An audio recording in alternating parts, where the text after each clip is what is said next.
competência. Olá, pessoal, bem-vindos a mais um Translate Entrevista. Hoje a gente tem o prazer de receber aqui com a gente o professor Ronaldo Amaral, que é doutor em História pela Unesp desde 2006. Recentemente realizou um estágio pós-doutoral na Universidade do Minho, em 2009. Atualmente é professor da Universidade Federal de Mato Grosso do Sul desde 2008, tendo ingressado na História, mas desde 2016 atuando na Filosofia, mas sempre trabalhando com o período medieval. Ronaldo, muito obrigado por aceitar o nosso convite. É um prazer imenso ter você aqui com a gente, participando desse projeto. Eu passo então a palavra para o Thiago para a nossa primeira questão. Olá, gente. Bom dia, boa tarde, boa noite a todos vocês que acompanham aqui o Translate Entrevista. Queria agradecer uma vez mais, Ronaldo, pela sua presença, por aceitar participar desse projeto. E geralmente nós começamos a nossa entrevista fazendo uma pergunta que é um pouco de curiosidade, mas também para entender a aproximação dos professores com a história e depois com a história medieval em si, que é como se deu seu interesse por história medieval, né? Então, se você puder falar um pouquinho dessa sua aproximação com a história medieval, nós vamos ficar muito felizes. Bom, primeiramente eu gostaria de agradecer o convite de vocês, a disposição de vocês em estar empreendendo esse projeto, né? Vocês, pessoalmente, que estão aqui, todos aqueles que estão envolvidos, eu imagino que sejam muitos, né? Então, a só disposição de fazê-lo, né? E o custo de tempo, enfim, que isso tem, é louvável, e então é por isso que eu agradeço esse espaço que vocês me abrem. Eu queria só começando a fazer só uma correção. Eu atualmente estou fazendo um doutorado em filosofia na Universidade do Minho, né? Eu estou só dizendo isso porque está sendo tão sofrido que parece que eu nunca fiz um doutorado antes, sabe?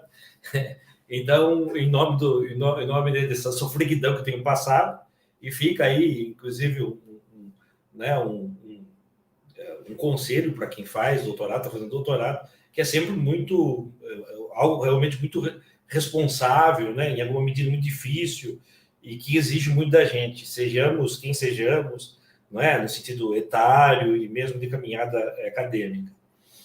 Bom, o meu interesse pela história medieval, né, ou pela medievalidade, ele nasce, vamos dizer assim, na perspectiva da religião, né?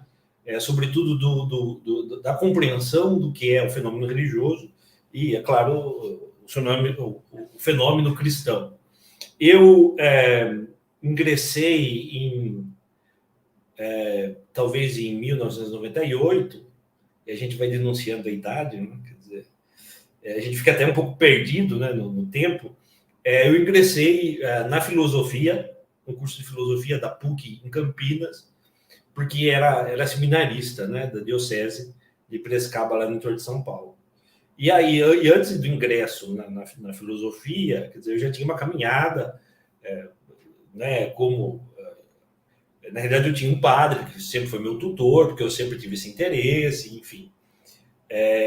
Esses dias até lembrava, né, que minha mãe e meu pai passou para ele, inclusive, a época que eu era muito jovem ainda, a minha tutoria, enfim. E eu tenho boas lembranças, não sempre muito agradáveis.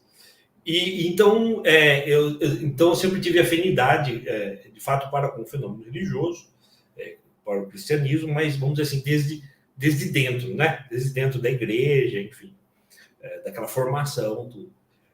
Não deu certo, né? Eu deixei, ainda quando na filosofia, e aí então eu imaginei que, claro, devesse prosseguir com os estudos, né?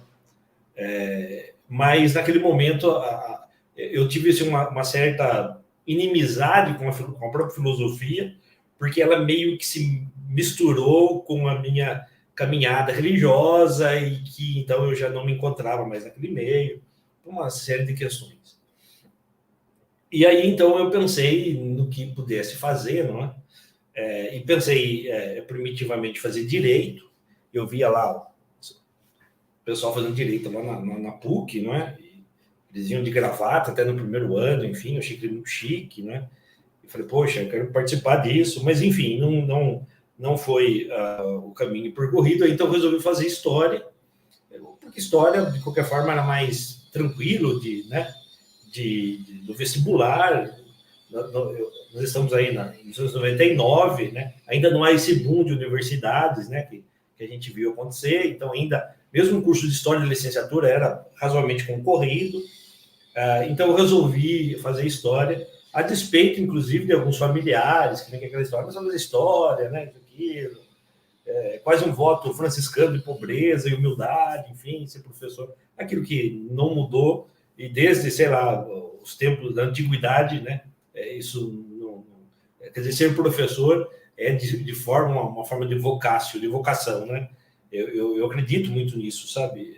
Se você é sincero naquilo, porque não é rentável, enfim, não tem status quo, mas existe uma outra, te dá uma outra dignidade, uma outra perspectiva de dignidade, que só amando aquilo que faz você possa compreender e usufruir disso.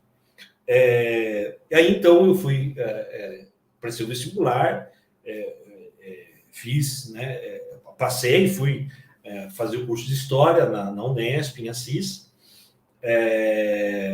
e lá, na Unesp, em Assis, eu já tinha essa vontade, então, agora de alguém de fora, não é? Alguém que olha de fora, olhar, então, com um espírito, com um olhar, vamos dizer assim,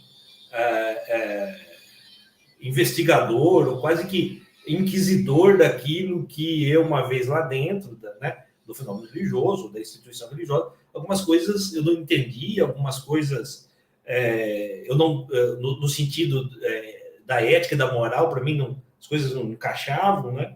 Ou algumas coisas que faz parte do dogma ou do mistério da fé, enfim, e que as pessoas acreditam, as pessoas vivem, as pessoas conduzem a própria vida, conduzem as emoções, conduzem até a economia delas em função disso, né? Eu queria saber, mas por quê, né? Qual a origem disso? Né? Por que eu tenho que acreditar? Por que é assim, né? Enfim, por exemplo, uma questão que sempre muito foi cara a mim, essa questão do prazer, não é? Essa questão do desejo, hoje ainda hoje na filosofia.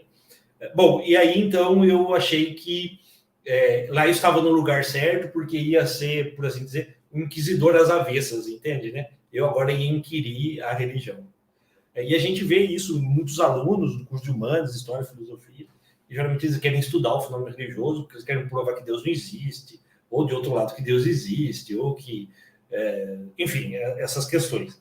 Então, assim, quando a gente ingressa num curso com um aluno que está chegando, há um maravilhamento muito grande, né? Como diria lá o teólogo Otto, né?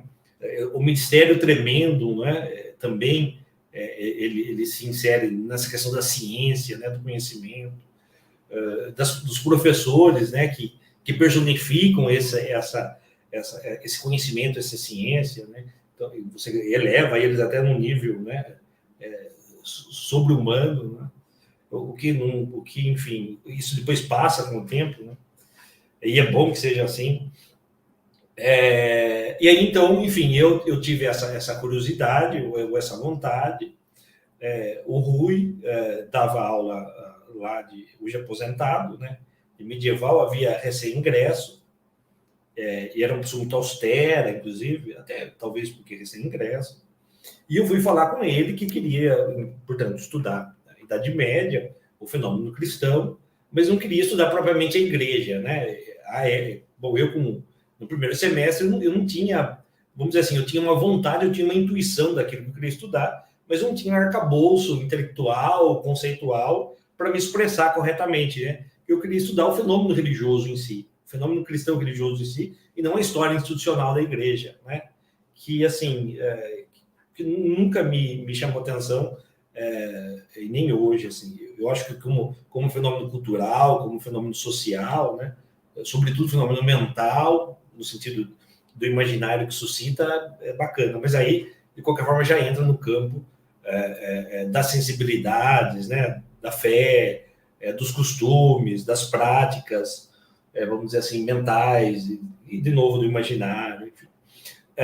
E aí eu fui falar com ele dessa minha vontade de estudar, e ele disse assim, olha, ele havia trabalhado com isso, você pode trabalhar com a geografia.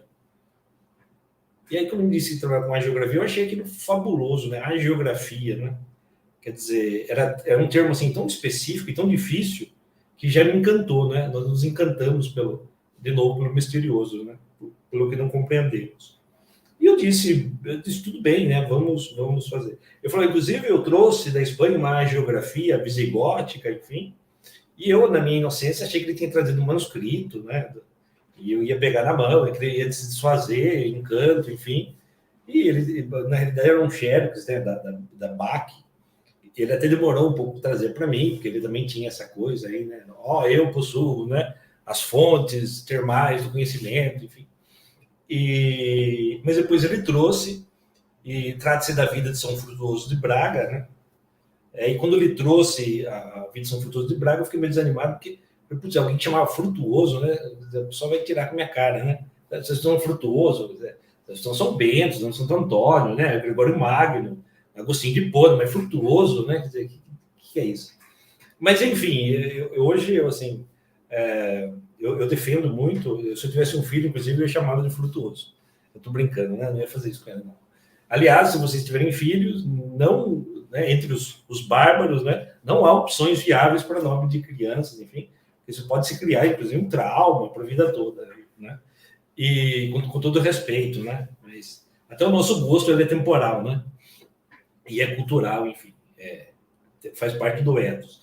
E aí, então, eu passei a estudar o fenômeno geográfico, a vida de São Frutuoso, me interessar por esse gênero de perspectiva, né, da história, que foge bastante da perspectiva de uma história positivista, né, totalmente, né? Foge muito, inclusive, da perspectiva mesmo da história nova, né? Enfim, mas já se encaminhando para a história nova, que é a questão das mentalidades, do imaginário, das sensibilidades, né? Aquela coisa, né, das impressões inconscientes cristalizadas, né, nas manifestações, vamos dizer assim, piedosas da cultura, das emoções, né, que se imprimem, sobretudo, na literatura, né? E quando digo na literatura, quer dizer, é o texto histórico, é sobretudo visto como texto literário, né, como criação, de fato, né, como uma realidade em si, hermética, fechada, né, que tem que ser decascada, né, que tem que ser aberta para ver o que está lá. Então, eu comecei a me interessar por isso e fui buscar leituras. Eu me lembro que, à época, nós limos muito a questão das mentalidades, né? O texto do Legoff, que está naquela tríade, né? As mentalidades, uma história ambígua, e é um texto, quer dizer, muito difícil, até porque a própria definição do que é mentalidade, não sei se foi bem realizada ainda, sabe? Ou melhor, talvez foi bem realizada, por exemplo, pelo professor Hilário Franco Júnior, né, que mostrou, né, que as mentalidades, eu pelo menos eu entendo hoje, que as mentalidades para a história, ela seria equivalente ao inconsciente do Freud, entende? Ou seja, que ela, por ela mesma, ela não pode ser conhecida. Ela só pode ser conhecida quando ela é corporificada, quando ela é cristalizada, né? E aí ela já é culturalmente referida, ela é historicamente referida, enfim. Então, eu me lembro que eu havia alguns colegas da pós-graduação, depois eu fui para o mestrado ainda lá, e dizia, né, mas vocês aqui, eu e mais alguns colegas que estudávamos isso, mas vocês vêm aí estudar santo, né? Quer dizer, e implicava com a gente, porque a gente, de certa forma, como que na história você está estudando santo, né? Quer dizer, e aí a compreensão disso, que ninguém está estudando santo, né? Eu não sou do Vaticano, enfim, né? Eu não sou pela causa da fé, e nem muito da canonização, né? Porque a gente está estudando um fenômeno social, um fenômeno cultural, histórico, que é o fenômeno da santidade, né? Que é um fenômeno maior, que é um fenômeno, inclusive, muito bonito na medida em que ele extrapola a temporalidade, né? Quer dizer, se isso é muito forte na medievalidade, né? Ainda é muito forte entre nós. Eu faço até um adendo, uma figura que me interessou muito nesse período, logo depois, eu dediquei até alguns artigos, foi a própria figura do diabo, né? Ou dos demônios. Quer dizer, o diabo você vai ter o diabo mais ou menos formatado a partir do século XII, talvez, enfim, né? Mas essa corporificação do mal, né, pelo cristianismo. Então, é um dado muito interessante para ser estudado. E, às vezes, e mesmo na história, às vezes, causava um estranhamento, entende? Quer dizer, como que alguém, um historiador, né, está trabalhando com um ente tão metafísico assim, né? Tão escorregadio de ser precisado, né?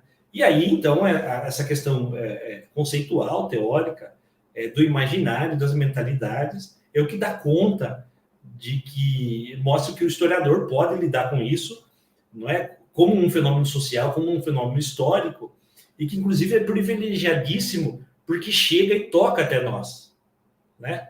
Talvez as estruturas econômicas feudoclericais não toquem tanto nós quanto o estudo do demônio na Idade Média, né? Há um programa na Cultura, se chama Linhas Cruzadas, e aí eu vi que dedicaram lá um episódio ao diabo, né? O Diabo Existe era o título do dia, né? E aí entrevistaram as pessoas na rua, eu não me engano, quer dizer, eu não me lembro, talvez eu me engane, mas, sei lá, de 10 pessoas, 7 diziam que acreditavam no diabo. Você entende? Então, assim, quer dizer, uma incidência muito grande, né? Quer dizer, isso é um termômetro para o especialista em Idade Média, né? De que o tempo, de fato, ele não é essa linearidade, né? Mas é essa segmentação, né? Movente, enfim, e que às vezes nos aproxima mais e menos de uma determinada época que vive em nós mais do que pode ser encontrada para além ou aquém de nós. Então, tudo isso para dizer que esse tema sempre foi um tema muito complicado, eu sempre achei difícil.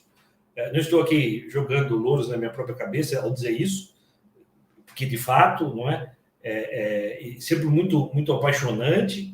Esse diálogo, portanto, depois com o mito, não é?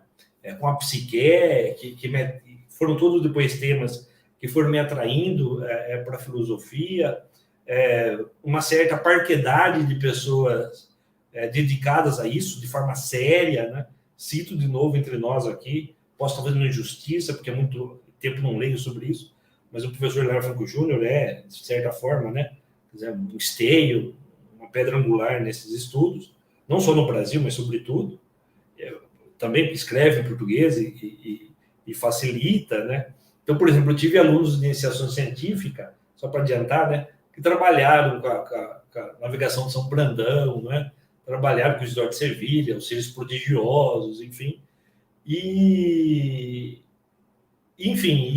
essa foi a minha primeira experiência com os estudos medievais, já nessa, vamos dizer assim, nessa condução, né? Nesse afunilamento em que me levava da história para, ainda na história, né? Mas para essas questões particulares, não só da Idade Média como uma temporalidade, né? Que a gente tem que explorar isso, de certa forma, mas daquilo que, para mim, no estudo da Idade Média, mais importa na perspectiva de alguém que olha a Idade Média a partir do Brasil, por exemplo, de 2022, né? Naquilo que ainda resta em nós. E resta não no sentido de resto daquilo que sobrou, né? Mas daquilo que ainda vivifica em nós, porque ainda somos nós, né?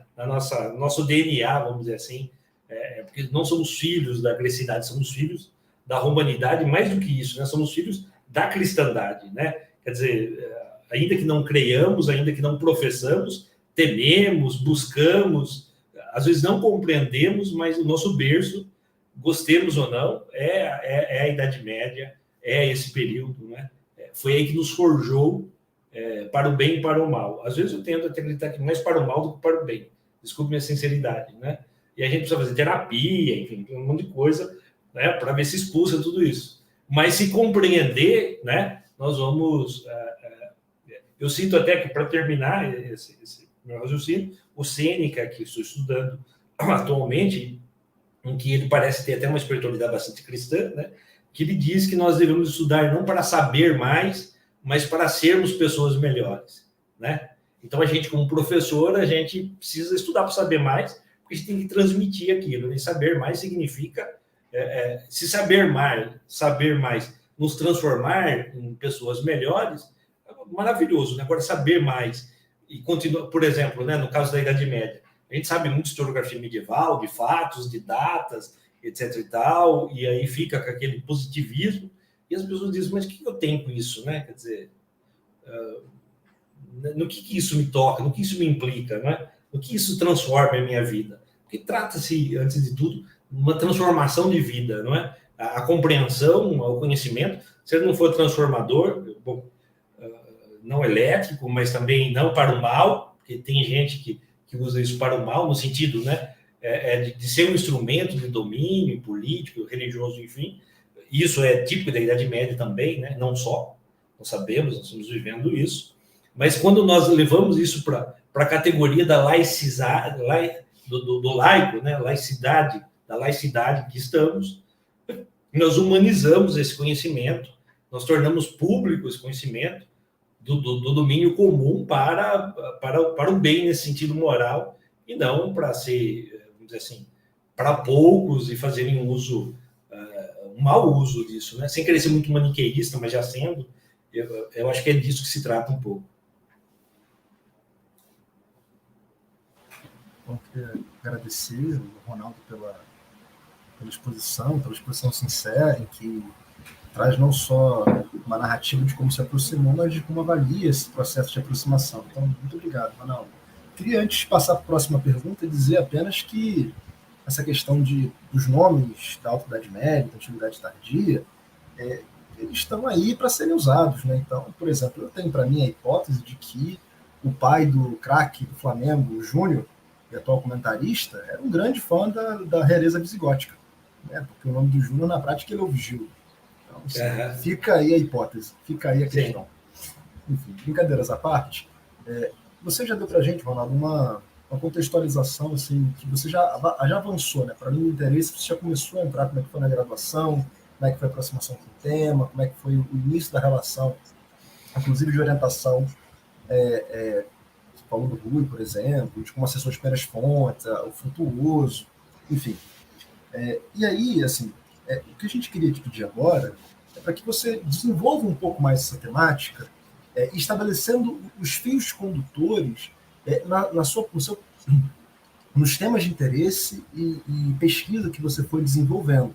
Então, você já, da graduação foi para o mestrado, esse mestrado teve algumas características, doutorado outras, você falou que agora está realizando um doutorado no Minho também. Então, assim, é um conjunto de referências, importantes, e que a gente queria entender como é que essas coisas se conectam, como é que foi o processo de passagem de uma a outra.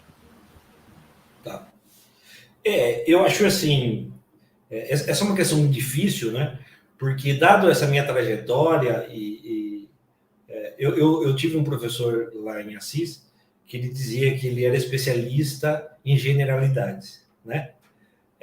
Então, assim, hoje em dia, a gente dizer que é especialista em generalidade é claro que é uma brincadeira a parte dele, mas nem tanto. O que eu quero dizer é isso, né? Hoje a gente não vive mais no Renascimento, em que eu posso ser um Leonardo da Vinci, né? Você pode ser um Rafael, enfim, que eu posso dizer que eu entendo de pintura, e de arquitetura, e de medicina, e de aeronáutica, antes da aeronáutica existia, claro, né?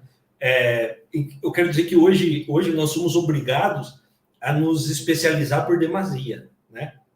E é interessante isso, que quando a gente fala das ciências humanas, né, eu tenho muito problema com essa designação, né?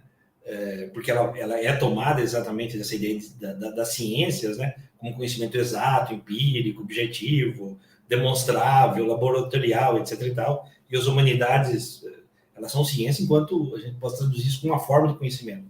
Mas ela tem um método próprio, enfim, né? Não vou entrar aqui, chatear vocês com isso. Mas, enfim, o que eu quero dizer é que nessa relação com a construção do conhecimento,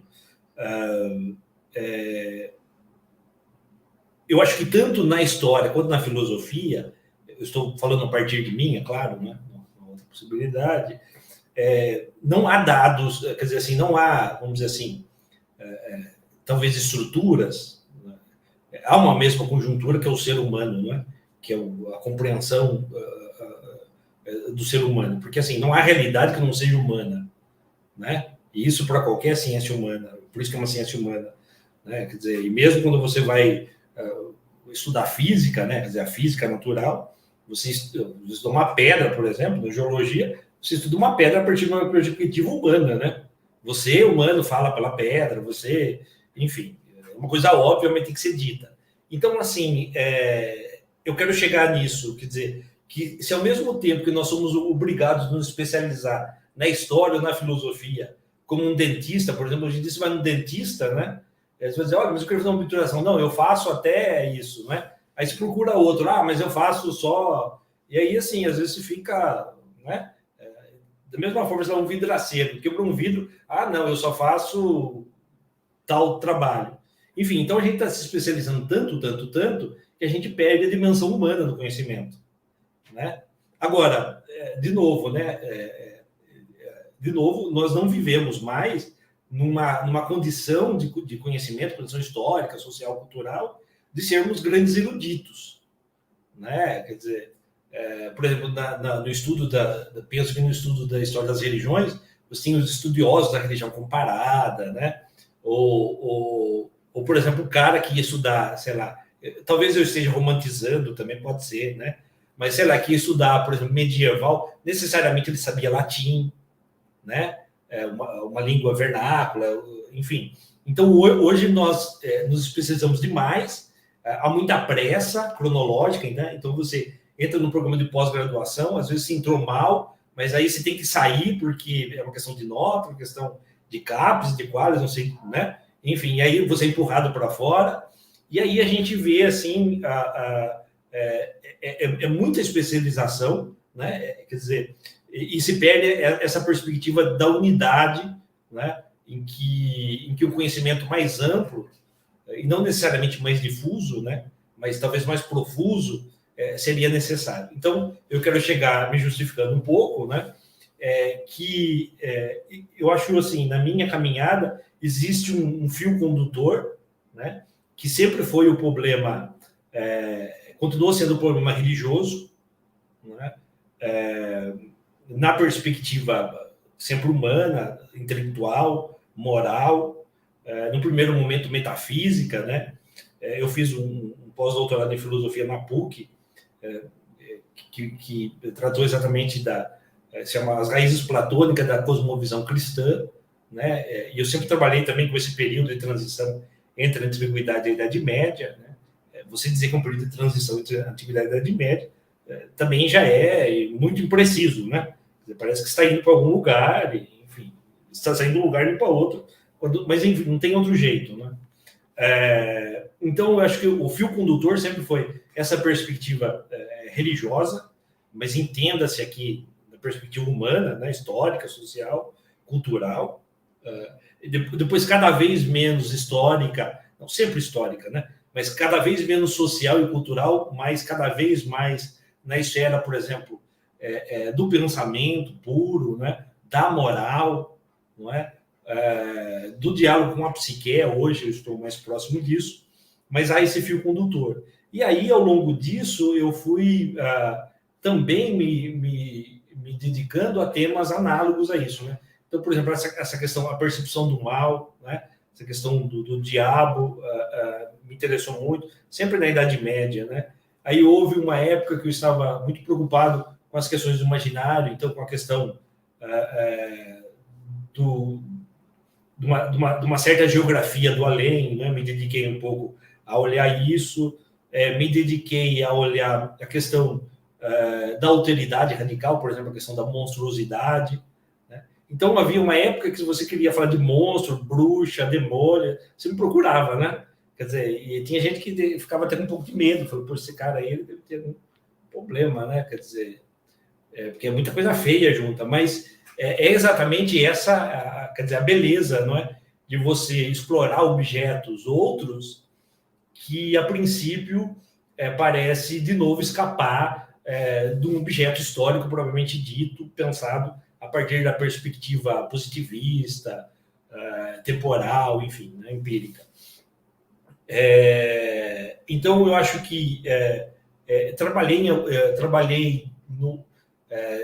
fui para o doutorado direto, né, onde eu trabalhei com a Vida São Frutuoso de Braga, trabalhando um processo mostrando, por exemplo, o processo em que a religiosidade cristã via o monarquismo foi muito mais forte do que a tentativa de institucionalização, né? Depois trabalhei algum tempo com uma geografia muito interessante, merece muitos estudos, que é a Vida do Valério do Bierzo, uma autobiografia muito rica para se olhar, vamos dizer assim, existe um teórico da história, ele fez um livro já antigo, se chama A Ideia de História. Me foge o nome agora. O Hollywood, né? Então, o Hollywood, ele diz o seguinte, ele diz, olha, nós não podemos pensar como pensava o homem no passado, né? Mas nós podemos pensar como ele pensava, né? Nós podemos pensar o pensamento deles, né? Então, quer dizer, como pensar o pensamento do homem medieval, né? Por exemplo, do monge lá da Alta Idade Média, né? Então, quando ele diz que ele estava andando em determinado bosque, aí ele viu o demônio, né? Ou quando ele estava andando em determinado lugar, aconteceu determinado tipo de milagre, embora os demônios, os milagres sejam todos, né, eles vêm de um catálogo, que é a Bíblia, né, um catálogo bíblico, você vai lá, já é replicado. Então, como você compreender isso, né, no sentido de dizer, olha, não são pessoas malucas, né, não são pessoas supersticiosas, né, são pessoas que estão, ou seja, é uma realidade tão dura para eles, isso, quanto é para nós hoje o celular, né? Que também às vezes não compreendemos muito o mecanismo. Então, a compreensão disso, a compreensão humana, portanto, do fenômeno humano, interior, idiosincrático, né? Idiosincrático seria até exagero, porque quem entende a essência do ser humano, que é próprio do indivíduo e não do todo, né? Por isso que a gente não estuda, por exemplo, no campo do imaginário, a gente não estuda propriamente a imaginação, mas estuda o imaginário, né? Porque quando alguém, sei lá, vamos pensar na literatura geográfica, né? Quando um geógrafo descreve, por exemplo, um fenômeno miraculoso, enfim, talvez até um sonho, né? Seja do campo do onírico propriamente. Quando eu digo do onírico, dormindo mesmo, aí, né? Existe não existe essa dissensão entre a vida desperta e a vida onírica, pensando nas estruturas do imaginário, né? Então, assim, a gente... como trabalhar isso no sentido de levar aqueles caras a sério, entendeu? Ou talvez ver que não existe tanto distanciamento de nós hoje quanto os testemunhos que temos vistos aqui das pessoas, né? Eu sempre digo que a filosofia errou feio, né? Na medida em que ele diz que nós somos animais racionais e a razão venceu, né? A razão não venceu, né? Pelo contrário. A gente tem alguns lapsos de razão aqui e ali, e são sempre as manifestações da emoção, né? Da violência, da necessidade mais premente que dobra a gente, né? E esses caras, eles escreviam não com a razão, né? Não com o intelecto, alguns poucos, né? Alguns homens letrados, enfim, mas esses caras escreviam o mundo que viam era um mundo que vivificavam dentro de si, né? E aí, então, eles exteriorizavam o mundo que era deles. Mas, ao mesmo tempo que eu digo que o mundo é meu, é um mundo que também o ambiente cultural, histórico, mental me fez, né? Então, é um diálogo. Eu recebo impressões do mundo, formulo dentro de mim, né? De forma priorística daquilo, dos meus medos, dos meus desejos, das minhas próprias formatações dos objetos da realidade e devolvo aquilo na literatura. Você entende? Então, assim, pegar uma fonte medieval, uma geografia, e dizer, por exemplo, mas é um testemunho privilegiado da vida econômica, da vida política, isso aqui, não. Esses dados da política ou da economia são só dados são notas de rodapé, dados muito, sob o meu parecer, é claro, né? São questões muito marginais, quando uma questão maior é da própria visão de mundo, né? Que não pode ser mensurada pela nossa, tem que ser pela visão deles, né? E como alcançar a visão deles? Né? Não dá, né? Porque assim, se eu fosse compreender a visão do homem medieval, eu seria um homem medieval e logo sequer estaria fazendo esse trabalho, né? Quer dizer, então eu posso me aproximar dessa perspectiva e, de novo, para mim, a perspectiva mais rica é a perspectiva a nível de uma certa inteligência mais mesclada da sensibilidade, mesclada da emoção. E aí, quando a gente escreve com emoção, quando a gente fala com emoção, a gente se desnuda, não é? E assim conosco, assim com o homem do passado. Então, foi essas perspectivas que sempre me fascinaram e me assombraram, né? Como homem religioso que fui, de alguma forma, e ainda sou, porque não existe o homem não religioso, né? Isso é uma besteira. Existe não praticante, enfim.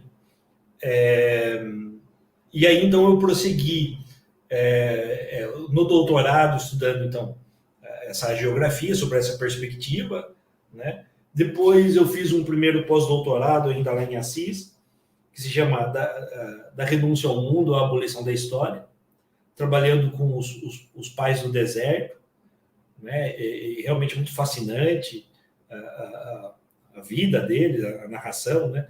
Aquele momento, enfim, um momento terrível da humanidade, de medo, né? de penúria, né?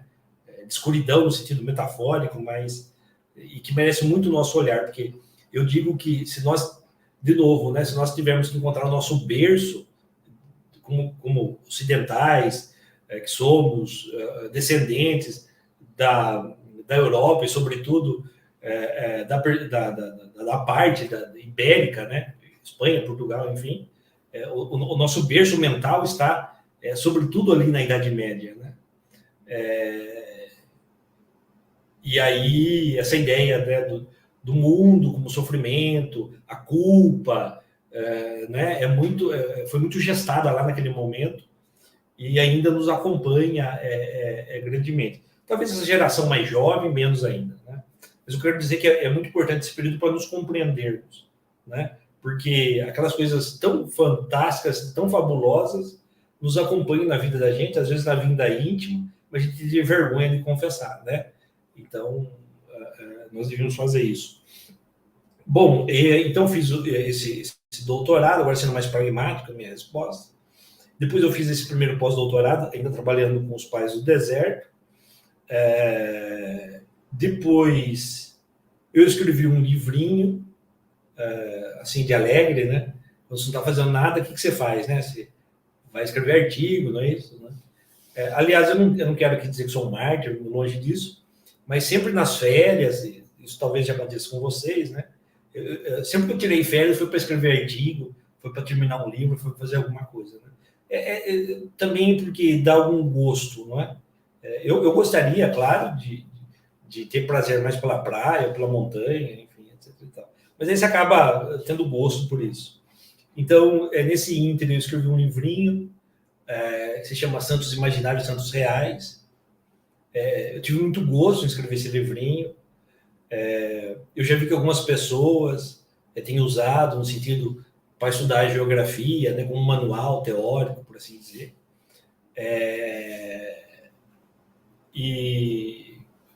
Bom, ninguém ficou mais católico, né, mais fervoroso lendo isso. Mas mostrando exatamente pelo título, né, que não há nada mais real nesse campo do que aquilo que forjamos pelo imaginário, né?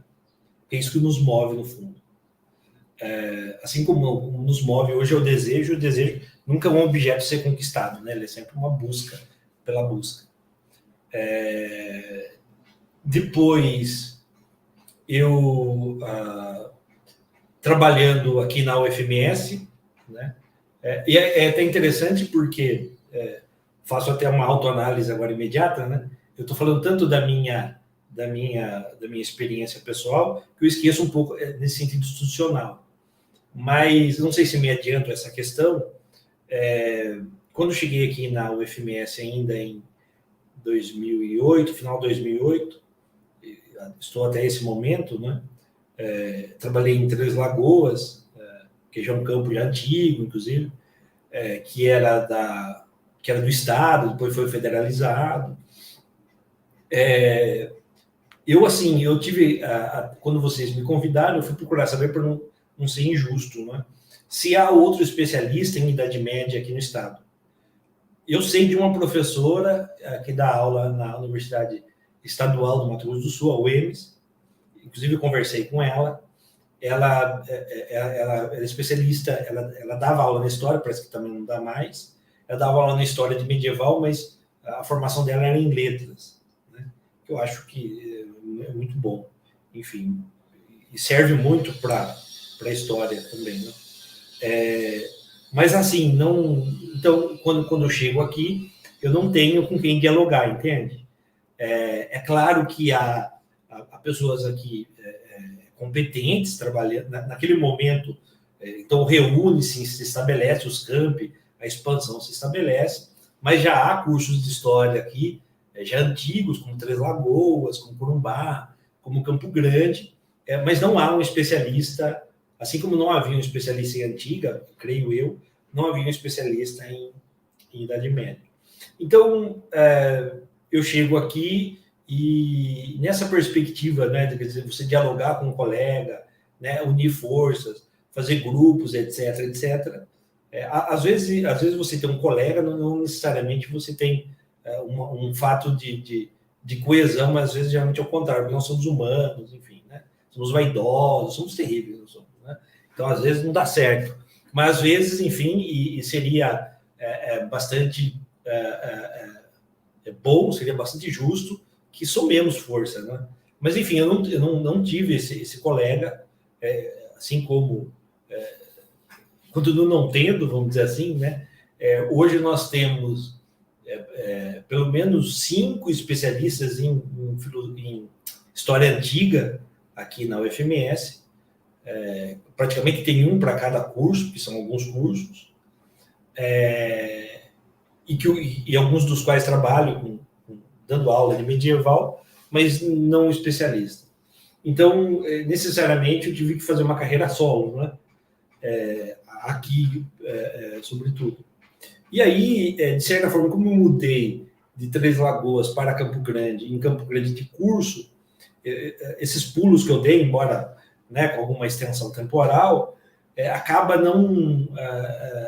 acabou me deixando um pouco, mudando um pouco, vamos dizer assim, a minha plateia, né, mudando um pouco a minha gente, né, quer dizer, aí se pula do cu, aí assim, geralmente estava orientando uma iniciação, orientando um TCC.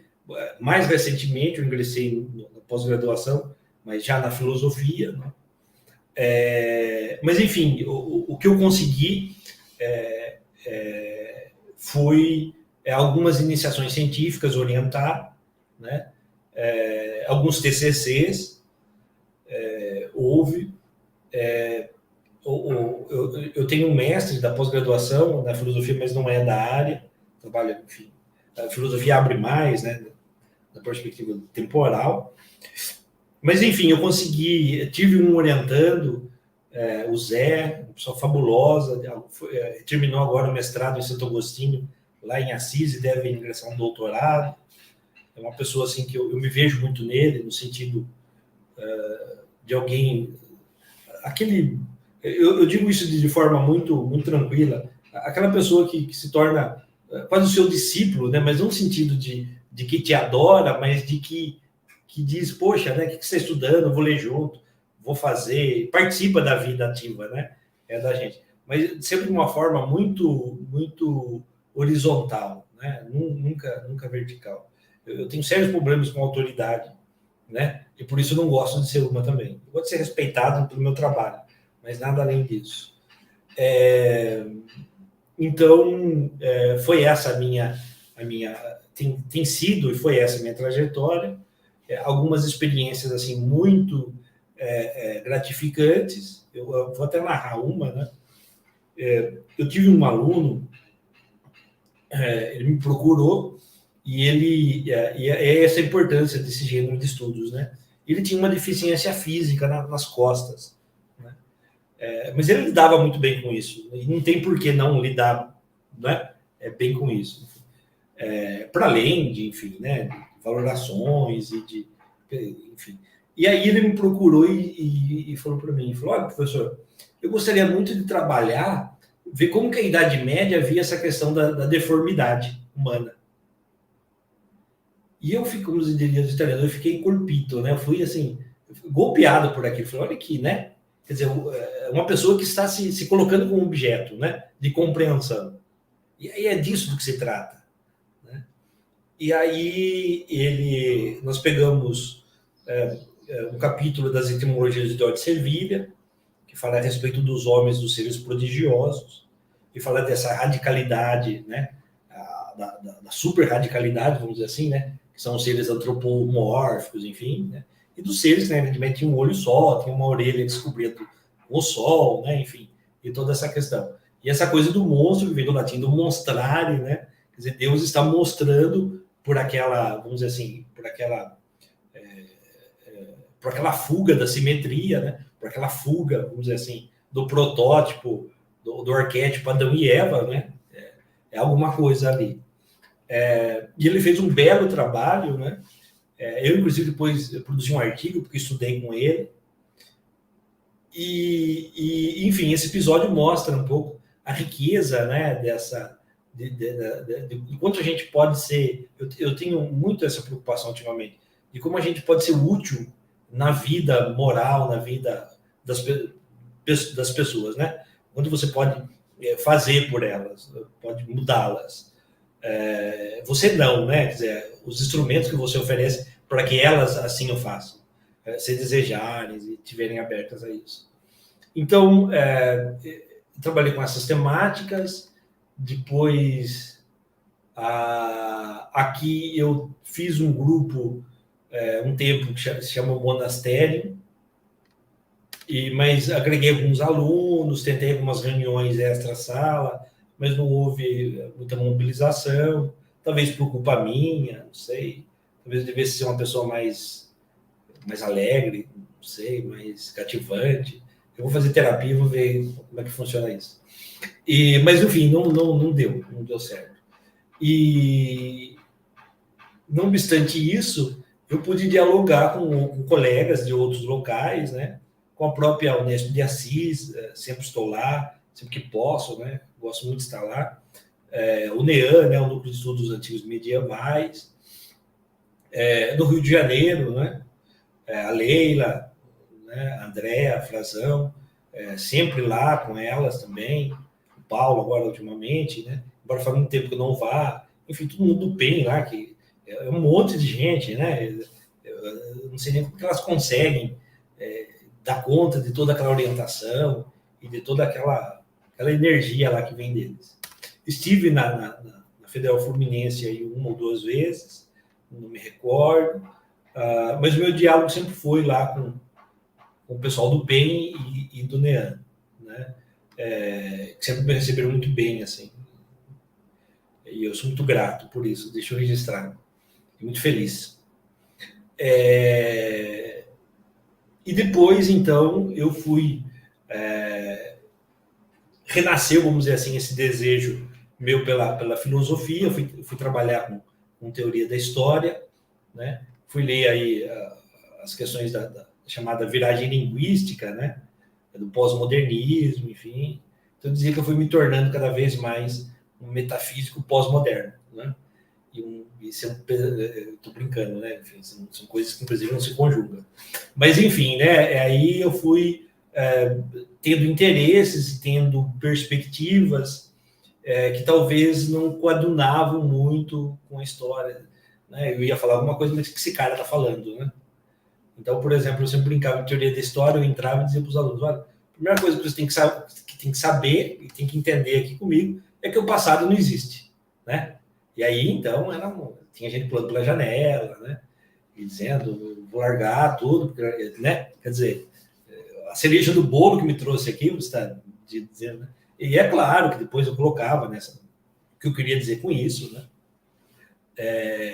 Mas, enfim, e aí eu, aqui em Campo Grande, trabalhando no curso de História, sempre com medieval, eu acho que ainda era medieval 1 e 2, em alguns cursos era só era um semestre só, né? E alguns outros 2 semestres. Aí eu fui para filosofia, foi quando eu fiz o pós-doc em filosofia na PUC, e na filosofia, já na história, eu comecei a dar aula na filosofia, na disciplina de História da Filosofia Medieval, porque é o meu lugar, né? E continua sendo ainda. Inclusive, faço aqui uma confissão, que não tem problema nenhum de ser feito. Esses tempos eu enviei um artigo sobre esse período da Antiguidade Romana, e a pessoa disse, olha, você está fazendo uma leitura muito cristã do seu objeto. E assim, ela não está errada, mas não está certa, né? Porque, enfim, mas o que eu quero dizer, né? A gente acaba adquirindo, eu acho, e eu adquiri muito, quer dizer, são anos estudando esse período, né? Então você acaba adquirindo até uma escrita, uma linguagem muito, muito própria, né? Ainda mais quando você estuda cristianismo, não é? Essas questões mais, vamos dizer assim, mais herméticas, né? Então você acaba, por exemplo, não dá para olhar, por exemplo, a antiguidade sem olhar na perspectiva cristã, entende? Isso que eu quero dizer. Por quê? Porque nós somos, nós somos frutos do cristianismo, né? Nossa formação última, né? Nosso espírito, vamos dizer assim, mais pulsante, ele é cristão, não é? Ele é latino, não é grego, assim. Então, assim, não há perspectiva de estudo, pensando agora da minha ótica, sobretudo, que não passe pelo pensamento cristão, né? Não dá para entender a grecidade, não dá para entender, sei lá, as civilizações mais antigas, né? Orientais, médio-orientais, indo-europeias, seja o que for, não partindo de nós, e nós partimos dessa percepção do mundo, que é cristã, que é em grande medida maniqueísta, né? Que é em grande medida, vamos assim dizer, mas sobretudo maniqueísta, eu diria, né? Nós somos sobretudo maniqueístas. O cristianismo, o Dodds, né, que é um historiador da filosofia, ele diz isso, né? O cristianismo conseguiu juntar, né, vamos dizer, o mal, tanto na perspectiva cósmica, quanto na perspectiva moral, quanto na perspectiva antropológica, porque ele criou o demônio, né? Quer dizer, então, se é o próprio cristianismo que fez isso, como vamos escapar dessa perspectiva, né? Nossa divisão de mundo. Bom, e aí então eu fui para a filosofia. Na filosofia, tenho trabalhado, estou afastado agora, com filosofia medieval. É interessante porque na história, às vezes nós vê-se, né, aqui e ali, em que quem trabalha com história antiga e medieval, às vezes se acha a última bolacha do pacote, né? Nós somos muito mais eruditos, né? Nós somos... porque nós dependemos de línguas vernáculas, línguas estrangeiras, etc. e tal, enfim. E aí, e ao mesmo tempo, na outra ponta, né? Brasilianistas, enfim, diz, vocês estudam coisas que não importam, que não falam da nossa realidade, que não tem pregnância nenhuma, né? Pura perfumaria, enfim. É claro que nenhuma dessas perspectivas elas são válidas e são bondosas, né? Não se trata disso. Cada perspectiva historiográfica tem a sua dificuldade, a sua beleza, enfim. É inegável que quem quer trabalhar com a Idade Média não pode só saber o português, né? Por mais que, sobretudo uma pós-graduação, pelo menos. Então, exige de nós, quer dizer, uma formação muito mais, vamos dizer assim, mais ampla, né? Enfim. Mas isso, de novo, moralmente falando, não faz ninguém melhor ou pior, né? Faz diferente na perspectiva de estudo. Então, e aí eu vejo, por exemplo, na filosofia, existe um certo preconceito com a Idade Média, né? E de fato, e não só aqui, mas em todo lugar, inclusive na Europa eu tenho visto, né? os próprios alunos, né? Então, eu me lembro que muitas vezes, quando dei aula de História da Filosofia medieval, eu tive alunos que entravam lá e confundiam aquilo com aula de teologia, né? E ficavam ali fazendo proselitismo, e se convertendo, e chorando, e etc, etc, etc. Outros diziam, não, eu sou ateu, né? Isso, aquilo. Então, por exemplo, eu passava texto de Santo Agostinho, eu sou ateu, eu não vou ler santo nenhum, porque eu sou ateu, né? Tinha um senhor, era muito... então, é difícil você tentar, mostrar, e aí eu digo, os próprios especialistas em filosofia, que a filosofia medieval, a filosofia cristã, é uma filosofia tão importante, ou tão, vamos dizer assim, epistêmica, né? No sentido de que é um conhecimento sempre em devir, mesmo que você tenha por objeto final é Deus, né? Porque Deus mesmo, ele é um objeto de investigação, é um conceito, né? Portanto, ele é mutável, ele é móvel, ele é criticável no campo do pensamento. Então, na filosofia, sempre houve, e há ainda, né? As pessoas torcem um pouco o nariz para a filosofia medieval, achando que a gente vai replicar ali, de alguma forma, aula de teologia, proselitismo, ou que não é tão, vamos dizer assim, excelsa, ou que não é tão humana, né? Quanto seriam as outras temporalidades ou as outras temáticas. E aí, uma vez na filosofia, eu fui... vocês sabem, né? Nós sabemos que existem necessidades que nos sobrelevam, né? As nossas capacidades primeiras até. O que eu quero dizer com isso? Nós tivemos um professor, e aí ele deixou, ele se aposentou, depois, infelizmente, ele veio a falecer. Ele dava aula de história da filosofia antiga, e me coube fazê-lo, né? E eu lembro que eu fiquei bem desesperado, assim, porque eu não havia muita leitura, porque era claro, não sou especialista, né? E aí, então, eu me lembro que eu passei toda uma férias, 2 meses lendo, preparando o curso para poder dar. Depois passei da metafísica, né? A metafísica tem muita relação, inclusive, com a perspectiva do pensamento cristão, né? A questão da unidade de Deus, da inteligência, dos universais, né? Tem eu digo a metafísica antiga, não a metafísica moderna. Heidegger, enfim, aquele povo. Mas o que eu quero dizer, então, que eu fui tendo que me desdobrar, de certa forma, e às vezes me dilacerar, né? No sentido de ser realmente sofrível, porque a gente que preza, né, por aulas de qualidade, né, por ensino de qualidade, porque a gente, enfim, é pago para isso, né? A gente não só é pago para isso, mas a gente tem um tempo dedicado a isso, de certa forma. Então, assim, eu acho que não dá para fazer mal feito. E quando eu digo mal feito, é fazer com desdém. Né? Dizer, olha, eu não sou especialista. É claro que é recomendável, é justo que se tenha, inclusive, um bom curso, né? Para uma boa formação, especialistas em cada uma das áreas atuando. Né? Mas quando você é convidado a fazer essas aventuras, isso vocês já devem ter enfrentado, né? A gente tem que fazer da melhor forma possível. Né? A gente tem que fazer com consciência. Né? E isso, muitas vezes, exige da gente capacidades, mais do que capacidade, cognições, que é disso que se trata, né? Que não temos. E aí a gente tem que arrancar de algum lugar, né? E aí a gente arranca do próprio espírito, da própria boa vontade, quando há. E tem que haver. Então, foram essas caminhadas.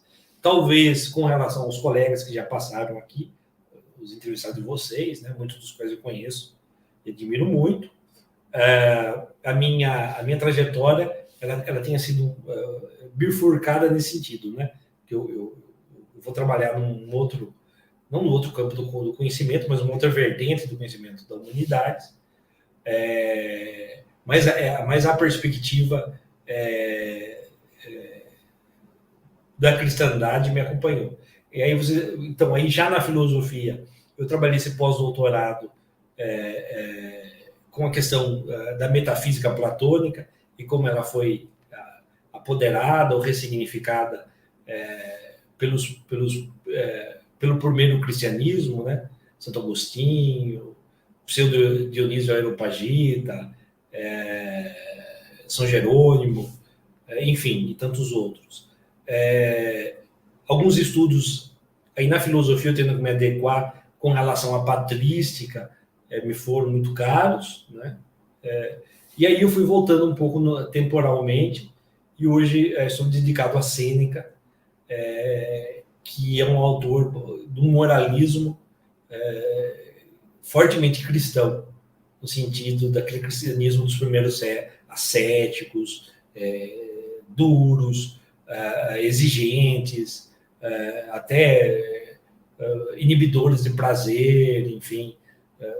Fala-se muito do espírito, da alma, como um homem, ele mesmo, uma continuidade socrática até, né? Então é isso, né? Eu tenho me desdobrado conforme posso. Gostaria de voltar no futuro, trabalhar muito com a questão das agiografias primitivas, essa questão da mística, da ascese, né? De novo, a ascese é filosófica, ela é estoica, né? Sobretudo, ela é cínica, a ascese cristã, pensando assim, né? Então, veja só que quando você começa a compreender né, o fundo da experiência humana, do pensamento e da prática do pensamento, você vê que não há muita diferença, né? Por exemplo, às vezes eu leio, por exemplo, a vida de alguns filósofos céticos, né? Estou falando de uma escola filosófica do período helenístico, ou dos estoicos, também do período romano helenístico, parece que estou lendo uma vida de santo da Alta Idade Média, né? Então, gostaria muito de, no futuro, fazer essa ponte, né? E essa perspectiva, inclusive, de ponte entre uma época e outra, assim como quando eu estudei a questão do monstruoso, ou a questão do mal, né? Dado que o mal, o demônio, é uma categoria que não existe na antiguidade clássica, né? O mal é sempre a ausência, sempre me foi cara e continua sendo. E eu acho que, terminado esse trabalho, pode ser que eu mude de novo de perspectiva, não sei para onde eu vou mirar meu farol aí de novo, né? Mas eu tenho essa inquietação de nesse sentido, eu não sigo pura e simplesmente, né? Como diriam os italianos, né? De forma verdadeira e própria, a filosofia que é pegar um autor e passar a vida em cima dele, né? Eu acho que as perspectivas temáticas, entende? Eu acho que as perspectivas plurais ou as perspectivas mais amplas, elas são muito, muito mais interessantes. É claro que existe uma beleza em se estudar o pensamento de uma pessoa, como agora estou tendo essa experiência com o Sêneca, dá para passar uma vida olhando e explorando isso, claro, né? Mas essa perspectiva, vamos dizer assim, histórica do conhecimento, né, no sentido de você abrir, né, abrir e fechar de novo, e no entanto chegar num objeto comum, né, que de novo é humano nas suas mais variadas manifestações do espírito, da cultura, da materialidade menos. Eu nunca me interessei muito, nem por economia, nem por política. Eu digo história política, história econômica, né? É uma questão de perspectiva só. Eu acho que é interessante, é importante. Obrigado, professor, pela resposta tão detalhada. E na sua resposta, você colocou algumas coisas que a gente tem conversado bastante, né? Sobre o quanto essa história medieval, né, os estudos medievais, são alvo de críticas, não só externas, né, ao campo, mas internas, né, de próprios colegas de departamento. E aí, no meio disso tudo, a gente ainda tem um cenário global, né, a gente pode colocar assim, no qual diversas representações sobre a Idade Média são mobilizadas para usos políticos, seja no Brasil, seja na Europa, ou mesmo nos Estados Unidos, isso tem acontecido com certa regularidade. E aí uma questão que fica, né, tendo em vista que ocupamos cadeiras em universidades públicas, muitas vezes qual a validade do governo financiar pesquisas desse tipo, né? Então, uma das perguntas que a gente faz para os nossos convidados é qual seria a função social dos medievalistas no Brasil, porque isso é cada vez mais cobrado de nós tanto em questão de financiamento de pesquisa, mas também por colegas que estão ao nosso lado e não veem utilidade em estudar filosofia medieval, ou estudar a geografia e por aí vai. Então, eu acho que essa sua pergunta ela é extremamente relevante, interessante, e me puxa até a memória um acontecimento, já há alguns anos, eu era estudante de pós-graduação, eu fui ver a palestra de um professor até conhecido, de São Paulo, famado, em alguma medida. Ele estava falando sobre os estudos da Idade Média, etc. e tal, e eu entrei depois, eu entrei quando ele falava sobre isso, mas eu lembro que isso me chamou muita atenção. Ele disse assim, por que estudar a Idade Média? Né? Retoricamente, ele disse na fala dele. Ele falou, porque eu gosto, e isso basta. Né? E aquilo, assim, me deixou pensando muito, né? Eu gostaria muito de pensar assim também, eu invejo, né? Dizer assim, por que eu quero... Porque assim, por que eu quero... Sei lá, eu vou falar, a partir de manhã eu vou ler a Divina Comédia, né? Nunca li, enfim, tenho essa curiosidade. Ou eu vou ler, por quê? Porque eu gosto. E é válido, né? Eu estou na minha casa, no meu momento de descanso, de recreio, etc. e tal. Mas isso num serviço, né, público, isso num serviço de educação, portanto, que tende não só a informar, mas formar as pessoas, né? Dizer que faz isso que gosta, não pode, né? É feio, no mínimo, para dizer assim, né? É imoral. E aí nós nos pegamos a essa dificuldade, que é exatamente de como justificar, né? Como que estudar a Idade Média tem importância para a compreensão dos nossos alunos daquilo em que eles são hoje, daquilo que eles vivem hoje, né? E daquilo que ele possa somar na perspectiva do dia do Sêneca, né? De não de saber demais, mas de serem pessoas melhores, né? Porque vamos pensar, mesmo um aluno da história, geralmente faz licenciatura, né? Ele vai atuar como professor necessariamente, né? Eu nunca tive a experiência de dar aula em escola para criança, ensino médio, fundamental e médio. Eu digo que isso foi muito mais sorte das crianças do que minha, né? Porque penso que ia ser terrível para elas. Ou eu ia ter que me adequar, claro. Então, o que eu quero dizer com isso é que esse gênero de estudos, né, ou mesmo ser um professor, então muitas vezes o professor vai ter que passar aquela questão conteudística, né? Conteúdo, isso, aquilo. Mas, para além disso, o professor, ele é um professor de história, um professor de filosofia, ele é alguém que, nas entrelinhas dessa questão conteudística, ou até mesmo para explicar isso, né? Ele tem que trazer para a vida prática das pessoas, né? Então, sei lá, estamos falando do feudoclericalismo, né? Do feudalismo.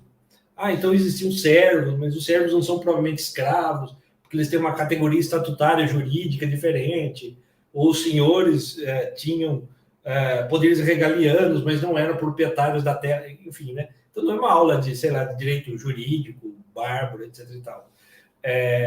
Então, começar a pensar isso, né? O que é ser um vassalo? O que é depender do outro? Né?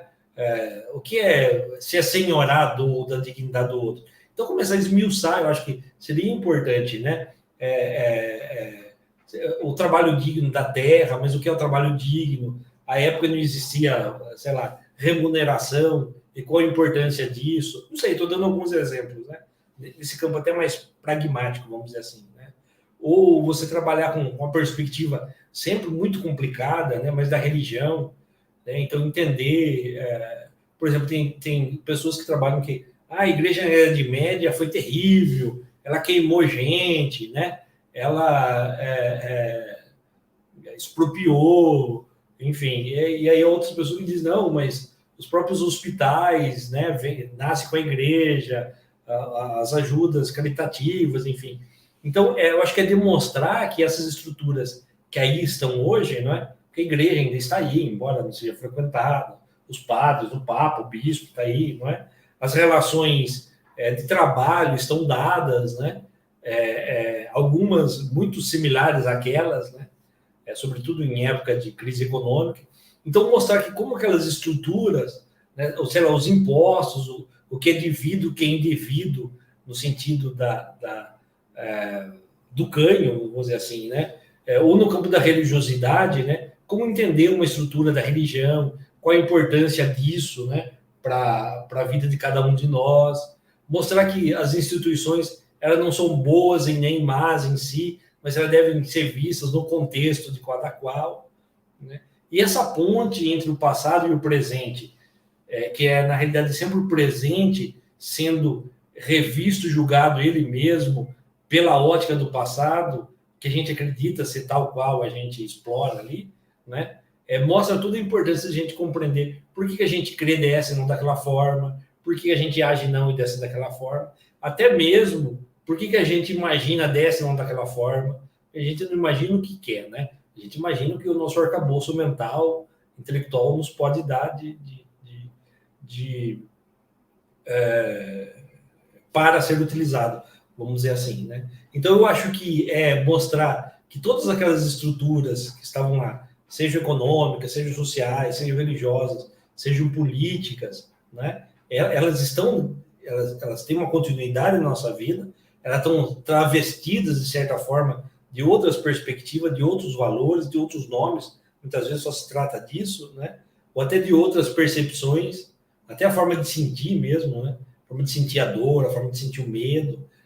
Às vezes ela é sensivelmente diferente, mas a imagem que nos, vamos dizer assim, que nos abarca para o medo, para o prazer, né? Para a necessidade, para o atendimento às necessidades, de certa forma, são as mesmas. São as relações sociais, de trabalho, familiar, religiosas, né?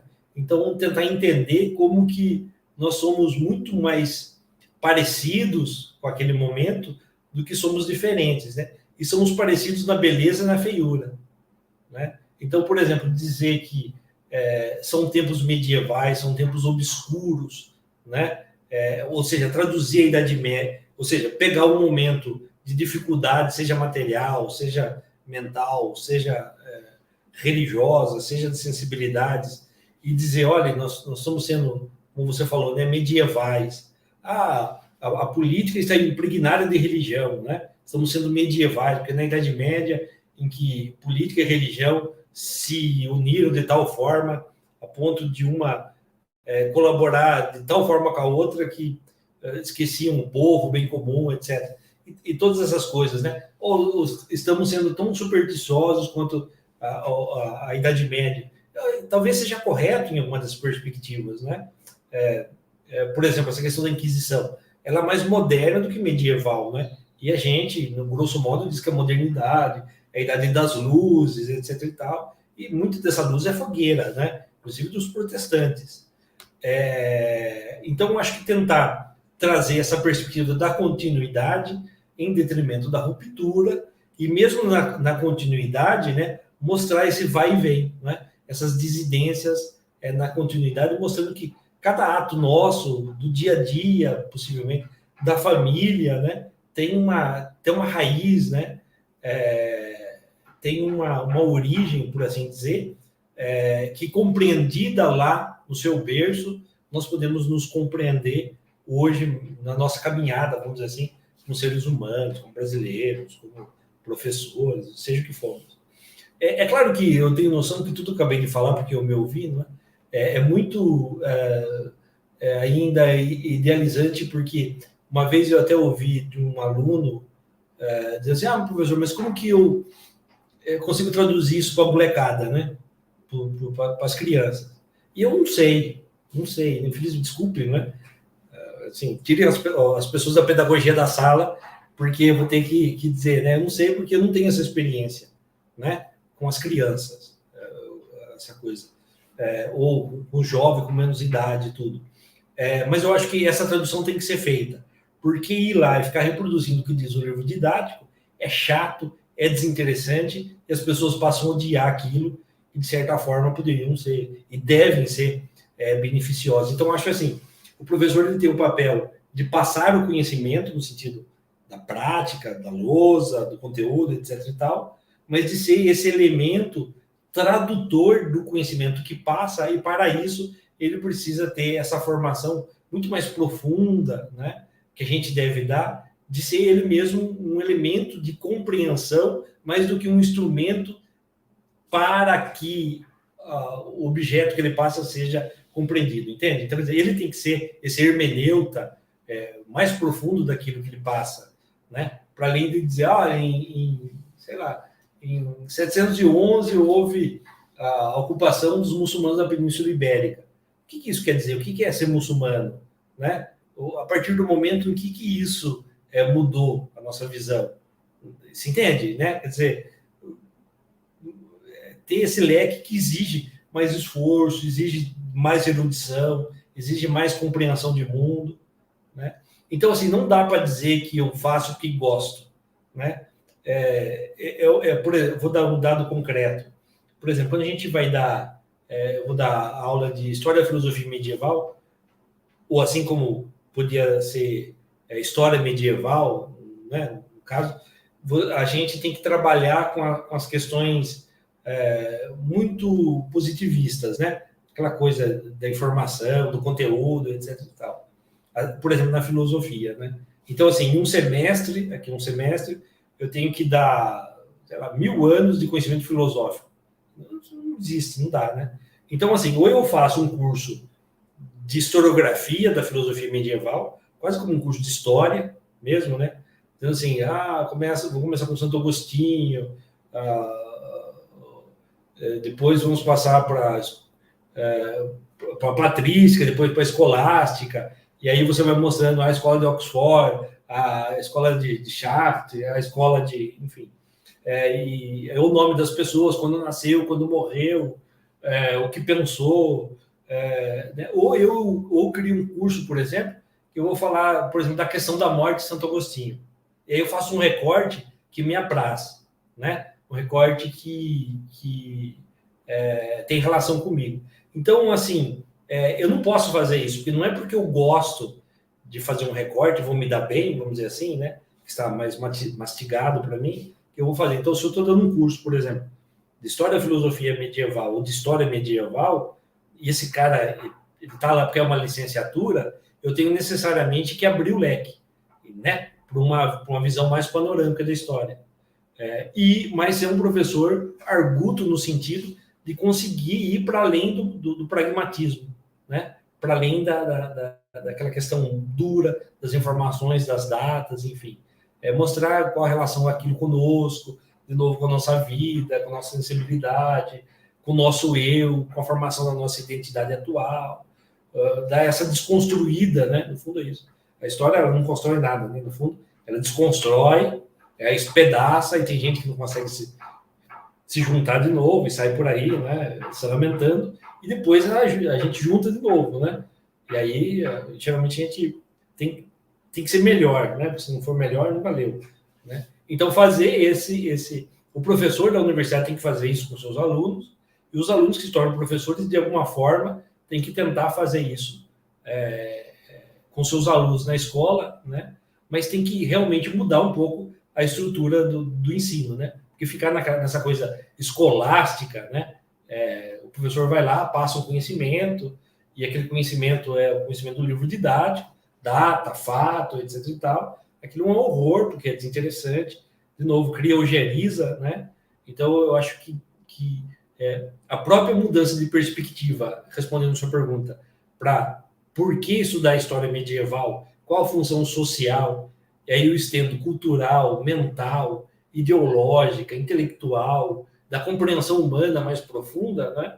Ela tem que ser revista na medida em que se tenha que rever a própria pragmática de como se ensina e por que se ensina. Se ensina só para passar no vestibular, né? No caso, sei lá, numa escola particular, num cursinho, né? O aluno que está na escola pública, enfim, né? Para que ele tem que saber aquilo? Né? Ele tem que saber para agora, inclusive, né?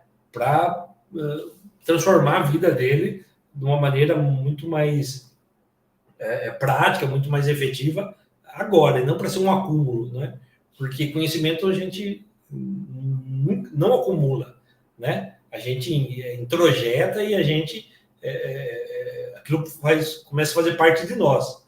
A memória traz aqui e ali uma informação que estava lá escondida, enfim, né?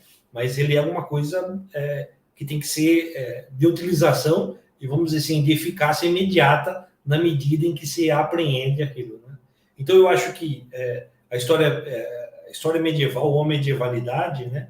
Ou a antiguidade, enfim, ela é muito mais exigente de nós, especialistas, tanto para a pesquisa quanto para o ensino, né? Porque você tem que fazer esse exercício, não é, de tradução para o momento em que se vive, e você só faz na medida em que você também compreende, não só como professor e não só como estudioso também de fatos, de dados, né? Em que medida aquilo de fato compõe minha própria identidade pessoal, não é? Vamos dizer assim, como um Lego, não é?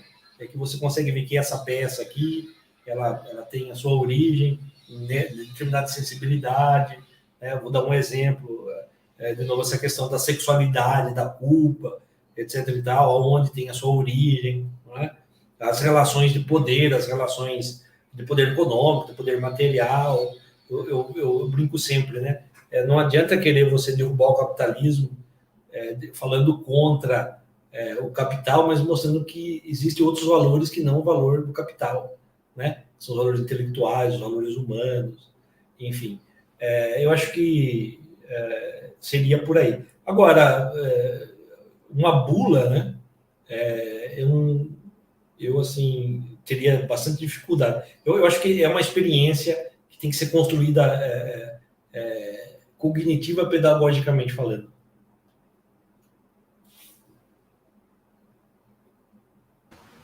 Professor, muito obrigado mais uma vez, né? Como o Thiago já tinha dito antes, pela resposta detalhada.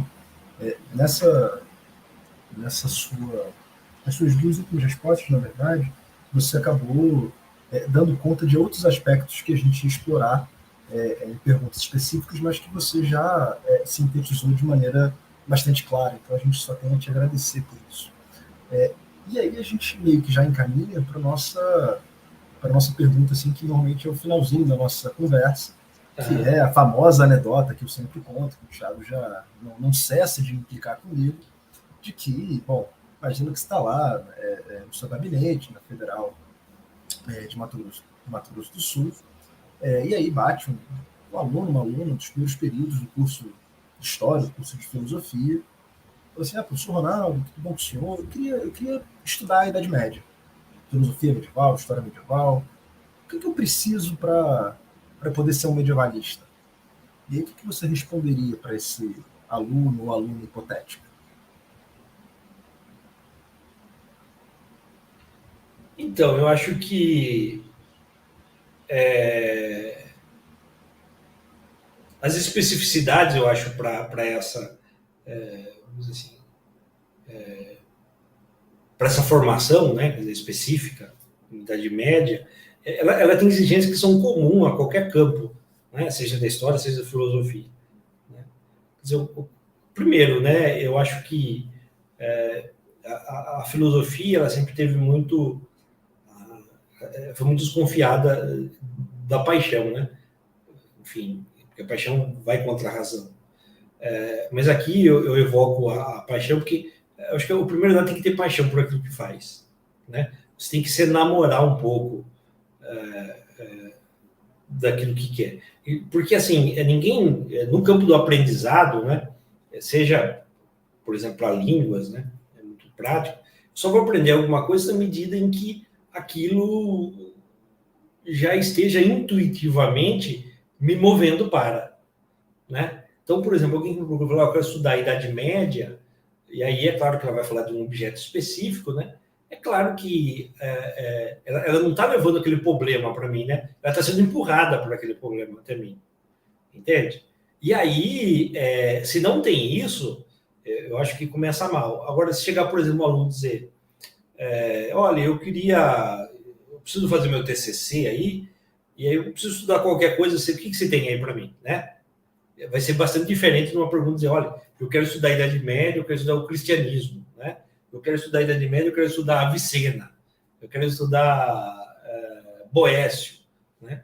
Então, uma pessoa, por exemplo, que quer estudar Idade Média, no sentido do pensamento, das estruturas, é uma pessoa que já foi predisposta a, né? Alguma coisa já empurrou ela para aquilo, né? Ou seja, já existe uma experiência pré-colocada, né? Que move a para, né? Então, toda pesquisa, no fundo, é assim, né? A gente tem um pressuposto, a gente tem uma hipótese, e que muitas vezes a gente não quer quebrar a cara e acaba forjando, né, a própria realidade. E, no fundo, talvez a história científica nada mais seja do que forjar muito bem a realidade. E aí se cria uma tese, né? Que você não pode fazer acreditar naquilo piamente, né? Aí é outro campo. Mas, enfim, eu acho que essa pessoa tem que ser movida, antes de tudo, por um apaixonamento, né? Por uma coisa que responda a ela em uma circunstância da vida, isso, aquilo. Ao mesmo tempo, né? Ela tem que ser lapidada, né? Porque da mesma forma que a gente se apaixona por uma pessoa, né? A primeira paixão, o primeiro ímpeto, ela vai acabando, e aí, assim, né? Você tem que ficar com aquilo que vai sobrando, né? Com a triste realidade, né? Com as imperfeições, não é isso? Com a cara já que acorda, que nem sempre é bonito, né? Ou com o humor. Então, assim, aí a pessoa vai ter que se acostumar com os livros, com a leitura, com a língua, né? Com, às vezes, as dificuldades teóricas. Então, assim, o primeiro movimento seria esse, né? A pessoa querer aquilo. Depois, ela tentar descobrir o que é aquilo, em que medida aquilo vamos dizer assim, é prático ou é execuível, tanto a nível acadêmico quanto a nível, vamos dizer assim, pessoal, né? Porque não adianta eu querer fazer uma pesquisa para eu provar alguma coisa, entende? Porque a gente prova bolo, a gente prova molho de macarrão, mas a gente não prova nada, né? Nesse sentido, de você chegar com a predisposição para provar alguma coisa no sentido empírico, experimental. Na Campus das Humanidades isso não é. Então, assim, eu não posso chegar lá com uma certa confissão profissional, né? Eu vim aqui estudar a Idade Média, que eu quero fazer proselitismo religioso. Não pode, né? Ou proselitismo ateísta, pelo contrário, não pode. Então, assim, eu acho que a gente tem que ser movido, depois isso tem que ser filtrado por aquilo que é execuível, tanto no campo, vamos dizer assim, das possibilidades materiais, das possibilidades intelectuais, quanto das possibilidades da compreensão para que estou realizando aquilo, né? Tem que se esforçar para saber pelo menos mais uma linguazinha, né? Enfim, que hoje em dia a internet, inclusive, oferece essas possibilidades. Eu acho que isso é importante. Eu acho que tem que ter... eu acho que tem que ter muita clareza, inclusive. Eu acho que... O que eu quero dizer é isso, né? Por exemplo, hoje em dia, vocês devem ter essa experiência, tem muita gente se tornando mestre, doutor numa área e não tem perspectiva de emprego, né? Então, assim, quem faz, por exemplo, um doutorado numa área, sobretudo na área de humanidades, talvez o desejo maior seja estar numa universidade pública, poder pesquisar, etc. e tal. E a gente sabe que hoje em dia só não houve uma diminuição das possibilidades, como talvez não caiba mais tanta gente assim, né? O que é uma pena, claro. Então, assim, ter também essa perspectiva, né? Sei lá, eu quero ser um estudioso diletante, né? Ou quero ser um estudioso... o que eu quero dizer é que hoje em dia você se especializar tanto assim nas humanidades, ela também não pode ter uma função, longe de mim estar querendo ser elitista aqui, longe de mim, né? Mas ela não pode ter só uma função no sentido de uma esfera estatutária ou de uma esfera econômica, né? Embora sempre tenha essa esfera estatutária, enfim. Eu acho que uma pesquisa, então, ela tem que ser, antes de tudo, um convite em aberto para um momento quase que catártico de satisfação do descobrimento, né? Da compreensão, da feitura de alguma coisa, de uma ideia que é sua. E aí você vê, ao longo do tempo, o que você faz com aquilo. Mas é claro que há testemunhos na Roma Antiga, né, que os professores reclamavam que eram mal pagos, enfim, que não eram tão bem respeitados assim, né? Então eu sempre tenho esse realismo meu um pouco schopenhaueriano, talvez, né, de dizer que você tem que se apaixonar por alguma coisa simplesmente pelo gosto de fazer aquilo a parte de funções ou de esperas, vamos dizer assim, que tentam te desenvolver aquilo no sentido estatutário, econômico, né? Até porque na vida acadêmica a gente sabe que a gente estuda porque tem gosto por que faz, né? Doutorado, eu sempre digo para mim que nunca foi o título para mim, nunca foi fim, quer dizer, nunca foi meio, mas é sempre o fim, né? Porque o meio, desculpe, nunca foi fim, mas é sempre o meio, porque o meio é o gosto pelo saber, pelo fazer, né? E a gente provavelmente vai na academia deixar um legado no sentido intelectual, que é o verdadeiro legado que a gente deixa, mas também um legado pessoal, né? Dos alunos, das pessoas. E a gente sabe que no campo da educação, né? O professor, enfim, ele é uma figura muito paradigmática no sentido, né, de também querer ser imitado pelo caráter dele, né, pela vida, enfim, não dissociar o pensamento da vida, né, a moral das práticas das relações sociais. Mas eu acho que é isso, né, é mostrar, portanto, que há que ter um apaixonamento, né, há que racionalizar um pouco esse apaixonamento para o campo do que é exequível nos diversos campos. Tem que ter um esforço, né? Um esforço, e aí eu concordo, de muito mais erudição, do conhecimento de uma língua, de leituras outras, né? De outras áreas, e talvez bastar-se assim em alguma medida, né? Porque, por exemplo, eu sempre, tanto na graduação quanto aqui, a gente sempre tem um caminho muito solitário, no lugar mesmo que está, entende? Então, dificilmente você tem... Tem um filósofo, inclusive histórico, que diz, o Epiteto, ele diz assim, tome cuidado que as pessoas não tenham a mesma satisfação de te ouvir que você tem em falar, né? Então, às vezes, a gente tem uma ideia, a gente tem produz um artigo, alguma coisa, e às vezes vai contar para a mãe, e a mãe é sempre mãe, né? Então, é simpático, ele diz parabéns, mas não entendeu nada, enfim. E, né? Então, assim, também tem, eu acho que entender que isso tem um valor próprio, né? Um valor, vamos dizer assim, hermético, em que se você, de novo, né, não é movido por essa satisfação, que ela não é de cunho material, que ela não é de cunho estatutário, mas do eu mesmo, né? É claro que depois isso tem que se desdobrar para uma função social, para uma função intelectual, para uma função humana, né? No sentido mais amplo desse entendimento, mas ela tem que ser, antes de tudo, vamos dizer assim, um momento de autossatisfação, né? Não porque só eu gosto, mas porque eu gosto, e porque, no fundo, é um gosto que, uma vez frutificado dali, ele vai servir a tantas outras mentes, a tantas outras pessoas, né?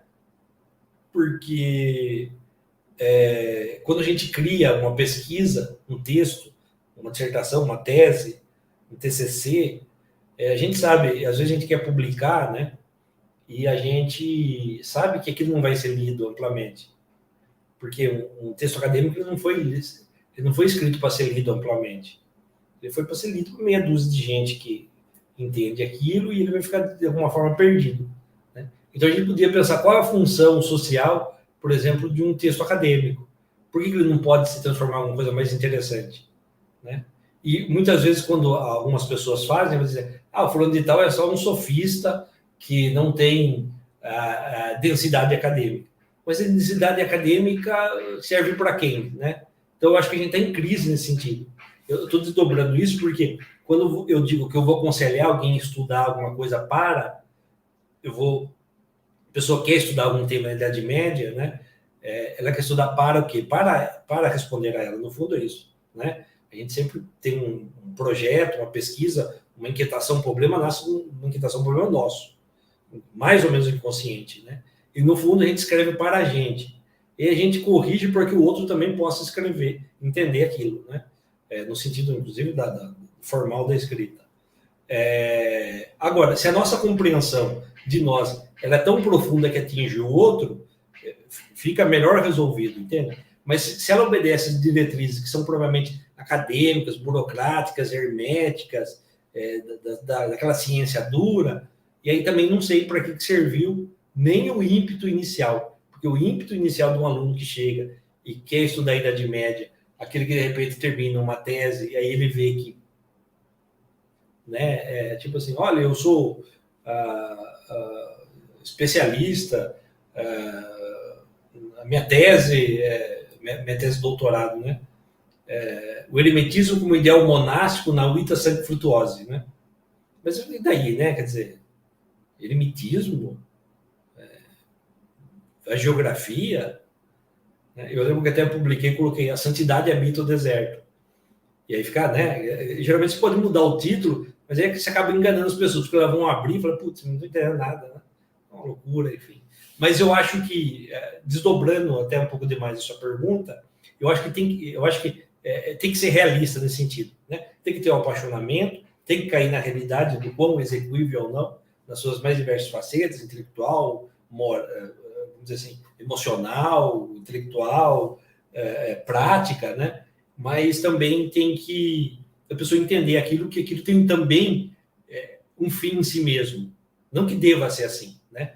Mas se não nascer dessa percepção, achando que você vai atingir, sei lá, os cumes, ou as colunas da fama, ou não é?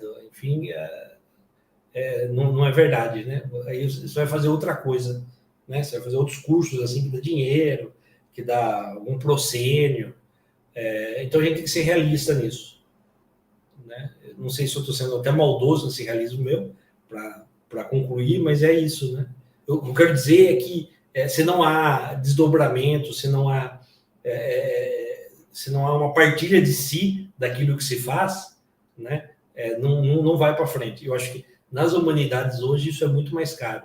O que deveria haver, de fato, é que a universidade, eu digo universidade mesmo, as universidades aí, os cursos de exatas, né, os cursos de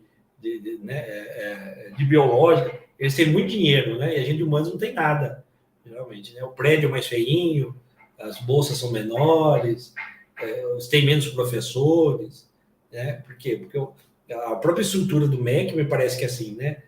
Você tem menos alunos interessados, porque sabe que não é um curso materialmente falando, vamos dizer assim, auspicioso, e aí você recebe menos dinheiro, enfim. Então, assim, tem que ser muito realista, né? Mas deveria ser diferente, né? Deveria se olhar que há muita importância para a formação nas ciências humanas, nas humanidades, né? Porque, ao fim e ao cabo, quem está atrás do computador é sempre um ser humano, né? Quem está atrás de um dado é sempre um ser humano. E a gente vê hoje no mundo político, né? Como que as pessoas são tão miseráveis moralmente, não é? Que vivem de mentira, vivem de maquiamento de informações, de terrorismo, de desumanidade, né? Por quê? Porque falta educação humana, falta dignidade humana, né? E aquela dignidade humana, ela também deve ser paga em moedas, entende? Ou seja, a gente tem que ter estrutura para desejar também, para além da satisfação pessoal, fazer aquilo, porque vê que aquilo vai ser desdobrado em frutos que nos vai dar reconhecimento, não só para a gente, mas para a gente ver que se fez alguma coisa, que foi abraçado e que melhorou a comunidade, as pessoas, enfim. Não sei se isso é muito romântico, talvez, mas é isso, né? Não, perfeito. Obrigado, professor, pela sua resposta. E geralmente, quando a gente chega assim, ao final das nossas entrevistas, a gente sempre separa um tempinho para saber se você quer deixar um recado final, um beijo para a mãe, para o tio, para alguém. Mãe, estou aqui na Xuxa, né? Porque depois dessa entrevista, a nossa horda de espectadores vai te cercar nos aeroportos. Então, é uma entrevista que muda vidas, né? Então, os professores ligam reclamando, depois que eu dei a entrevista, não consigo mais andar na rua. Então, se você quiser deixar um último recado aqui, a palavra é sua, professor. Bom, eu assim não deixaria um recado propriamente, né? Porque eu não sou uma personalidade de deixar alguma mensagem, né? Vamos dizer assim, para além daquilo que foi dito, eu acho, né? Eu acho que o que eu podia dizer aqui, agradecer de novo a disposição de vocês de fazerem esse trabalho, né? Essa memória, que agora a gente tem que rever de novo essa questão da memória, né? Na medida em que ela é virtual, mas ao mesmo tempo muito mais colorida, né? Muito mais sensível, né? Você vê as pessoas, as reações, né? Para além, como a gente falava no início, para além dos textos.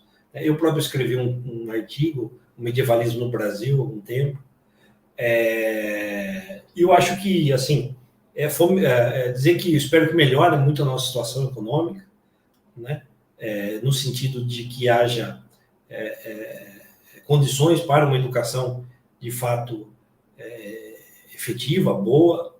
E eu que sou dessa geração do Reúne, né? Como vocês próprios costumaram dizer, e é justo, né? A partir de 2008, tudo, que isso, de alguma forma, volta a se repetir e que mais colegas tenham a possibilidade de ingressar em boas universidades e serem bons professores, né? Vocês como eu, que a gente sai lá do Sudeste, do eixo Rio-São Paulo, né? E vem para cá, e é quase, muitas vezes, quase que um intento missionário, muitas vezes, né? Quer dizer, porque se traz, de certa forma, claro que há aqui já cursos bem constituídos com ótimos professores, mas ainda a gente sendo dessa geração mais jovem, a gente às vezes acaba sendo o primeiro, né? Meu orientador de Portugal, ele diz assim para mim: olha, Ronaldo, eu invejo vocês no Brasil porque vocês ainda têm muito para fazer. Aqui já está tudo feito. Já está tudo feito, né? Então, assim, a gente tem muita coisa para fazer, né? Mas mais do que se especializar de novo, mais do que fazer novos cursos, novos doutorados, eu falo isso na minha perspectiva mesma, né? Realmente olhar para uma educação mais efetiva, sabe? Tentar não dissentir o discurso acadêmico muito empolado, muito hermético, com a formação necessária né, dos jovens, enfim. Eu lembro que uma vez eu dava aula e aí comecei a falar, e aí eu vi que, sobretudo uns alunos lá, eles estavam fazendo cara de paisagem, assim, né? E eu consegui entender que eles não estavam entendendo, né? E aí eu digo, olha, se vocês acham que por alguma razão eu estou tendo uma linguagem muito hermética, vocês me falam. Aí uma menina olhou assim com aquela cara assim, cachorro triste, professor, o que é hermético, né? Quer dizer, então, assim, que eu quero dizer exatamente isso. A gente tem que, hoje em dia, talvez seria a minha mensagem, e eu me coloco nessa posição, né, de me julgar, de a gente fazer, a gente se aprimorar, a gente cultivar a pesquisa, a erudição, né, mas fazer com que isso seja permeável às pessoas, porque a gente muitas vezes se afasta nas nossas bolhas de maravilha. Às vezes a gente acha que a gente está vivendo quase que uma elite medieval, né? Tem gente que inclusive, vive quase com um cosplay, não é isso? E mais do que qualquer coisa, né? Então, acho que a gente tem direito de fantasiar as nossas coisas, né? Ou de fazer nossas pesquisas, ou leituras específicas, ou escrever artigos tão específicos, tão difíceis, que mereçam ser publicados em A1, A2, mas não pode perder a perspectiva, né? Que tudo isso tem uma função, né? E essa função é coletiva, e isso tem que ser traduzido para a realidade nossa, né? Pensando na Idade Média, nesse sentido, inclusive, nós somos muito medievais, né? Porque a gente quase parece hoje copistas que vivem lá no mosteiro, enquanto os camponeses muitas vezes vivem uma vida quase animalesca, né? Enquanto outros, talvez lá em Brasília, né, sejam o alto clero ou os oratores, né? Então me parece que a gente está caindo nessa armadilha de novo, de não conseguir ter esse encontro com o diferente, né? E muitas vezes se iludir uma certa elite, né? Porque a elite intelectual sempre foi elite na medida em que conseguiu acessar o conhecimento, mas não foi elite por ela mesma, né? Isso é uma besteira, isso é querer imitar o que é ruim e não o que é bom, né? Então, eu acho que nós temos essa função. Eu tenho visto aqui, isso não deve ser indiferente a vocês, muitos alunos que têm dificuldades psíquicas, né? Há muitos casos de tentativa de suicídio, até de suicídio. Os mais jovens não conseguem ter esse enfrentamento com a realidade muitas vezes, infelizmente, porque a realidade ela não é uma mãe, né? Ela é dura, a vida é dura, e cada vez mais nessa nossa caminhada. Então, sei lá, de um outro exemplo, eu não posso rechaçar, por exemplo, um aluno que quer estudar Santo Agostinho e não ler latim, entende? Eu não posso rechaçar um aluno que quer estudar Schopenhauer e não ler alemão. E eu já vi gente fazendo isso, né? Agora, eu tenho que exigir desse aluno em uma medida em que, ainda que ele leia umas traduções, que ele leia, né? Então, assim, eu acho que a gente tem que ir em encontro das necessidades do outro, mas não no sentido de um amolecimento, né? De uma perda da qualidade, né? Eu acho que de um recrudescimento da própria qualidade do outro, mas vendo acho que a perspectiva de vida de cada um. A gente que está no universidade pública, a gente sabe, curso de humanas, as pessoas têm muitas dificuldades materiais, hoje em dia psicológicas, né? A gente, às vezes, como professor, pode, mas não pode também abraçar tanto assim, porque escapa a nossa alçada, até no sentido da capacidade efetiva para. Mas eu acho que a gente tem que ser muito mais humanos do que cientistas nos dias de hoje. Isso é da nossa alçada, é do nosso encargo, como professores e humanistas que somos, né? E eu acho que é isso. Bom, obrigado, professor, obrigado, Ronaldo. A gente agradece mais uma vez o aceite ao convite, agradece ao nossa interminável legião de ouvintes que aqui nos acompanham, que ficam dando cartas para a produção do evento, enfim. Eu só tenho a agradecer a todos vocês e a gente se vê no próximo Translate Entrevista. Até logo, pessoal. Tchau, tchau. Obrigado.